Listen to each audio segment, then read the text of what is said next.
Hello, welcome to Page Turners, a video series in which I talk about books that I want to talk to you about. Today, I want to talk to you a little bit about 1984 by George Orwell. This is one of my most favorite books of all time, and I think it's very important. I think that everybody should read this book. And it's kind of hard to get into details of what this book is about without spoiling it, and I don't want to spoil it for anybody, so I'm probably going to do a spoiler video later, and this will just be more about basically what the book is about and very generally what I think of it, because it's a very relevant book. If you haven't read this book, you've probably heard of it, and so that's kind of what this video is about. In this book, we follow a man named Winston Smith.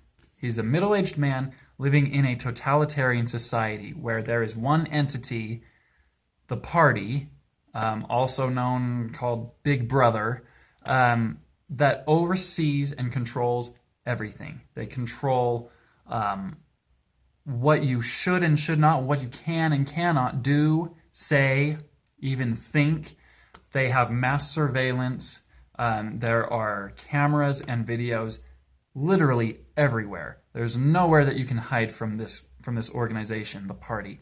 And they also control all information, all news. They define the truth and reality by however they see fit.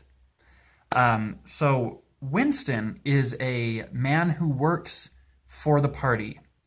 He is in what's called the outer party, which is he's not in a position where he's making decisions or anything like that. He's got no authority in the party, but he works for the party. Specifically, he works in a department that doctors and alters documentation that contradicts what the party says is so. Winston has a problem.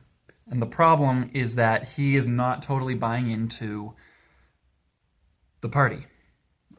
He has a lot of independent thoughts, which is forbidden.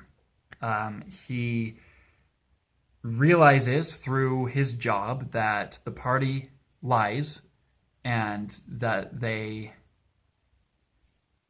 manipulative, right? The problem with this is that Winston has no power.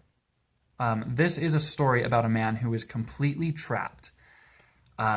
You cannot, like I touched on, you cannot say or do anything without it being recorded and scrutinized, and that's a real danger. You're not even safe in your own head because there's something in this society called the thought police, and their whole job is to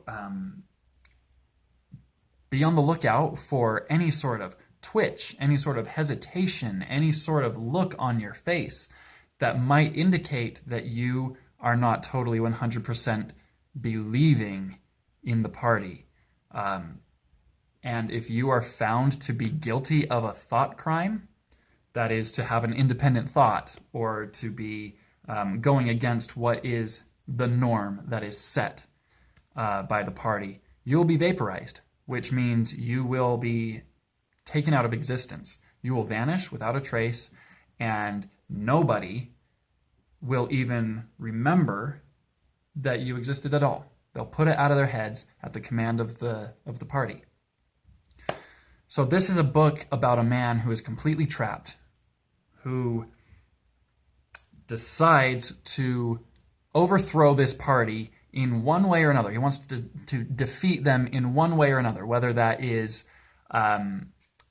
overthrowing them outright, or just not letting them win in his own head and maintaining his individuality, his identity, his sense of self within his own mind.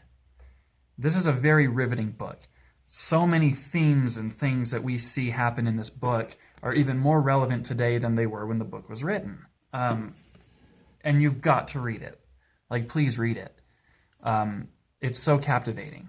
I promise you that if you read this book, you won't stop thinking about it. While you're reading it, if you're at work or at school or doing anything else besides sitting down and actually reading it, you're going to be thinking about it. You're going to be wondering what's going to happen to Winston next. And when you finish the book, you're going to feel drained and heavy, and you're going to feel exhausted by it. And that feeling will not go away for days. You're going to feel like that. That's why I think this is such an important book. It makes you think. It makes you think about your position in society. It makes you think about where we are at as a whole society. It can work on a lot of different levels, whether it's a criticism of government or organized religion or big business and their policies with their employees, things like that. I mean, you can find a lot of parallels in this book. It's super important. There are passages in this book that are awful and grotesque and grim and gross and hard to read, but you need to read it. It is a page turner, except for one little section in the book. This particular edition is 300 pages. There's a section in this book that I can't really get into what it's talking about without spoiling it, but there's a section of this book. In this edition, it's a block of about 30 pages that's really dry and really redundant. And it's kind of like, okay, I get it. I get what you're... Can we move on, please? So, honestly, there is a section of this book that was, for me, it's hard to get through. But you need to read it. I read it for the first time in high school, and then I've reread it. And I love it. George Orwell is a great author. So please read this book. It's so important. If there's another book that you want me to talk about, go ahead and let me know. I've got a long list of books that I want to do for this video series. And I've got a big long list of books that I need to read and then that I plan on reviewing. So I can't promise if you suggest a book to me that I will review it, but I'll probably give it a shot. I'm up for giving any book a chance. So yeah, and if you've read this book, I'd love to hear what you think about it. Just please don't spoil it for people in the comments. Don't be a dick, because it's a great book, and I think everybody deserves the chance to read it and experience it. So if you're gonna leave a comment, just don't ruin it for other people. Just be mindful of that. But awesome book. Please check it out. Thank you so much. Talk to you later.